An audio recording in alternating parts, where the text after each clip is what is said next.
Hi friends, நல்லா காரசாரமான பூண்டு குழம்பு ஈஸியாக சிம்பிளாக எப்படி பண்ணுறதுன்னு பார்க்கலாமா? கடாயில் எண்ணெய் ஊற்றி 1 ஸ்பூன் கடுகு, அரை ஸ்பூன் வெந்தயம் தாளிச்சிட்டு தேவையான அளவு பூண்டு, சின்ன வெங்காயம் சேர்த்து நல்லா வதக்கிக்கோங்க. வெங்காயமும் பூண்டு வதக்கிட்டு வாசனைக்கு கருவேப்பிலை சேர்த்து வதக்கிடுங்க.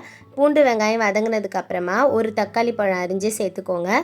தக்காளி, வெங்காயம், பூண்டு நல்லா குழவா வெந்ததுக்கப்புறமா தேவையான அளவு வீட்டு மிளகாய்த்தூள், 1 ஸ்பூன் மஞ்சள்தூள், 1 ஸ்பூன் உப்பு சேர்த்து பச்சை வாசனை போகிற அளவு நல்லா வதக்கிடுங்க. நல்லா வதங்கினதுக்கப்புறமா பெரிய நெல்லிக்காய் சைஸ் புளி கரைச்சி சேர்த்துக்கோங்க. குழம்புக்கு தேவையான அளவு தண்ணி சேர்த்துட்டு நல்லா கொதிக்க விடுங்க.